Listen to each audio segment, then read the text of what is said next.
नमस्कार बच्चों, मैं द बिलिंग स्टडी सेंटर से गौरव त्यागी हुई। और आज आप सोच रहे होंगे सर आज लेजर लाइट और अब ये मिरर क्यों लेके आए। तो मैं बता देता हूँ, आज का हमारा जो टॉपिक है वो है लॉ ऑफ रिफ्लेक्शन, जो कि क्लास 10th के लिए वीडियो है। पर ये वीडियो आप क्लास 8th में, क्लास 7th के कोई भी बच्चा जो है वो देख सकता है और लॉ ऑफ रिफ्लेक्शन को अपना क्लियर कर सकता है। तो आज का हमारा टॉपिक है कि लॉ ऑफ रिफ्लेक्शन होता क्या है। ओके, तो सबसे पहले हम यही चलते हैं कि what is the law of reflection. पहले थ्योरी समझेंगे, उसके बाद हम इसका प्रैक्टिकल डेमो करेंगे और देखते हैं कि हमारा प्रैक्टिकल डेमो कहाँ तक सक्सेस होता है। ओके, तो हमारा सबसे पहले आपका लॉ ऑफ रिफ्लेक्शन क्या होता है, ठीक है। तो the angle of incidence is equal to the angle of reflection. Clear, कि जो हमारा एंगल ऑफ इंसिडेंट होता है, इंसिडेंट एंगल, ठीक है, वो इक्वल होता है हमारा एंगल ऑफ रिफ्लेक्शन के। क्लियर, तो what is angle of incident and angle of reflection. तो यहाँ मैंने एक छोटा सा डायग्राम बनाया, आप देख सकते हैं। तो इस डायग्राम में आपको दिखाई दे रहा है कि ये जो लाइट आपको दिख रही है, इसे बोलते हैं इंसिडेंट रे। ओके, इसके बीच में ये जो लाइन खींची जाती है इसे बोलते हैं नॉर्मल, ठीक है। और नॉर्मल के अपोजिट में ये जो मैंने लाइन खींची है इसे बोलते हैं रिफ्लेक्टेड रे। तो यहाँ आप देखेंगे कि आपका इंसिडेंट रे, ठीक है, और रिफ्लेक्टेड रे, इनका जो एंगल है, इंसिडेंट एंगल और रिफ्लेक्टेड एंगल कहलाता है, वो इक्वल होता है। फॉर एग्जाम्पल मैंने कहा इंसिडेंट एंगल जो है 30 डिग्री है, तो बताइए रिफ्लेक्टेड एंगल कितना होगा। अगेन से 30 डिग्री होगा।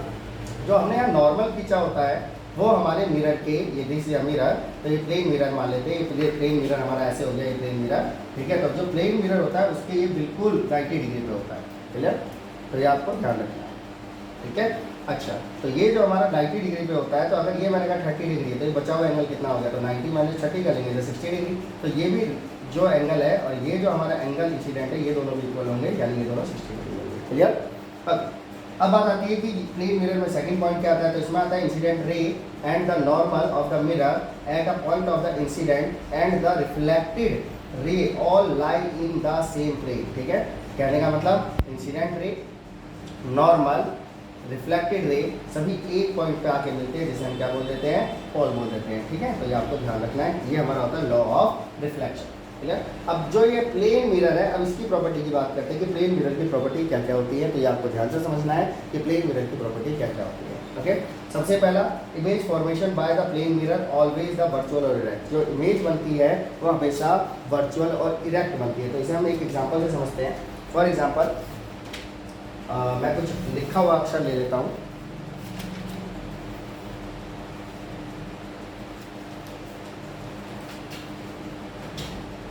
ओके, मैंने मार्कर से एक अक्षर लिख लिया, मान लीजिए मैंने लिखा ए। ठीक है, अब मैं कहता हूँ आपसे, देखिए जरा इसमें कैसा लिख रहा है। तो आप कहेंगे सर यही तो दिख रहा है। देखिए, तो ये इमेज कैसी है, वर्चुअल है या इरेक्ट है। ठीक है, तो इससे नहीं पता चल रहा, कोई बात नहीं, मैं लेता हूँ बी। देखिए, इससे क्लियर हो जाएगा। जरा बी देखते हैं। ओके, बी देखिए, पता लग रहा है ना। हाँ, कि बी जो है हमारा क्या हो गया, उल्टा हो गया। तो यानी कि ये क्या हो गया हमारा, वर्चुअल और erect. This is a erect. Clear, याद रहेगा, दिस इज अ इरेक्ट। जब हमारी इमेज क्या बन रही है, अपोजिट बन रही है, तो वो इरेक्ट है। डन।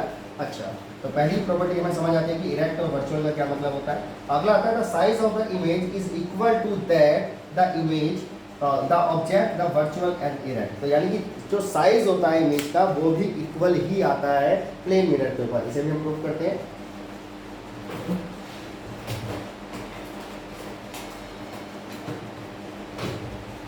ओके, तो मैं यही पेपर लेता हूँ दोबारा। ठीक है, इस पेपर की मैं लेंथ नाप लेता हूँ बच्चों। देखिए, मैंने इसकी लेंथ नाप ली कोने से कोना। ठीक है, तो ये हो गया 0 से लेके 7। क्लियर, 0 से लेके 7.1 है। ओके, अब मैं इसे यहाँ रखता हूँ। ओके, मैंने ये यहाँ पे पकड़ा है, आपको दिख रहा होगा इमेज अलग से नीचे। हाँ ठीक है, ये आ गया। ठीक है, तो इसका जो इमेज है, अगर मैं उसे भी नापूँ, ये देखिए मैं इस पर रख के नापता हूँ, तो देखिए 0.7। Okay, is equal 0.7 exact. Clear, तो इससे पता लगता है हमें कि प्लेन मिरर जो होता है उसके अंदर जो इमेज होती है उसका जो साइज होता है वो इक्वल आता है। क्लियर, फिर तीसरा पॉइंट आता है हमारा, द इमेज फॉर्म, ठीक है, is always behind the mirror as the object is front on it. यानी कि अगर कोई चीज़ कितनी दूरी पे खड़ी हो उतनी ही दूरी पे हमें मिरर के अंदर दिखाई देती है इन अ प्लेन। ठीक है, इसका भी हम एग्जांपल लेते हैं। मान लेते हैं ये मार्कर है, ये स्केल है हमारा, तो आपको दिख रहा होगा अंदर की साइड पे स्केल के हमें दिख रही है। तो पूरा स्केल हो गया, स्केल का मतलब हो गया 15 सेंटीमीटर। ठीक है, अब ये मार्कर मैंने यहाँ रखा है इस पॉइंट पे, तो अंदर भी देखिए आपको 15 सेंटीमीटर पे ये दिखाई देगा। क्लियर है? तो यानी जो हमारा मिरर होता है उसके अंदर जो डिस्टेंस होता है वो भी इक्वल होता है, ये आपको समझना है। क्लियर है एकदम? ओके।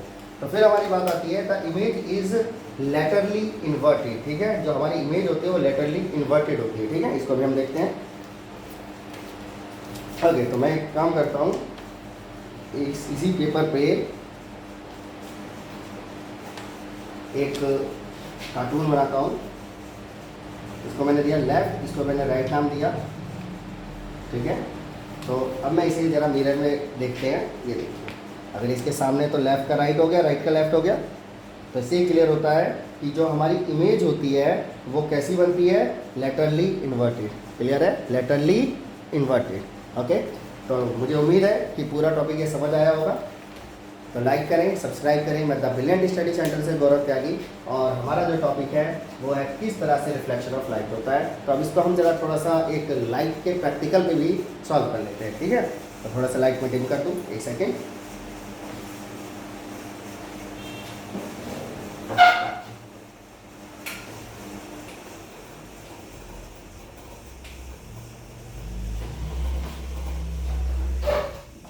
ओके, तो प्रैक्टिकल को सक्सेस करने के लिए थोड़ा सा हमने लाइट को डिम कराया ताकि आपको दिखाई दे। तो जैसे मैंने बताया था, मेरे हाथ में एक लेज़र लाइट जो कि नॉर्मल है।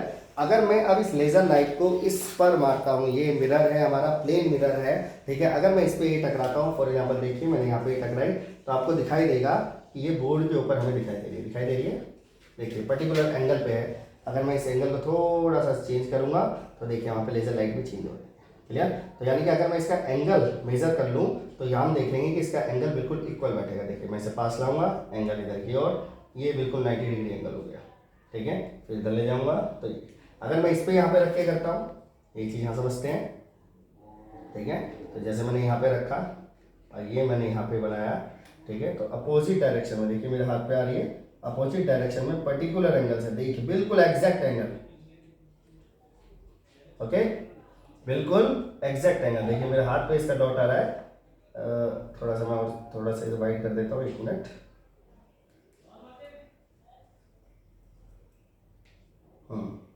देखिए ये रहा बोर्ड के ऊपर। ठीक है, एंगल चेंज करता हूँ मैं। ये देखिए, ये हमारा जो एंगल है वो पर्टिकुलर नॉर्मल पे अगर बिल्कुल सही नॉर्मल बना हुआ है तो वो बिल्कुल इक्वल एंगल आएगा। इसी को हम इंसिडेंट एंगल, ठीक है, और रिफ्लेक्टेड एंगल कहते हैं। डन? तो उम्मीद करता हूँ बात समझ आई होगी। द ब्रिलियंट स्टडी सेंटर से गौरव त्यागी। लाइक करें, सब्सक्राइब करें। Thank you.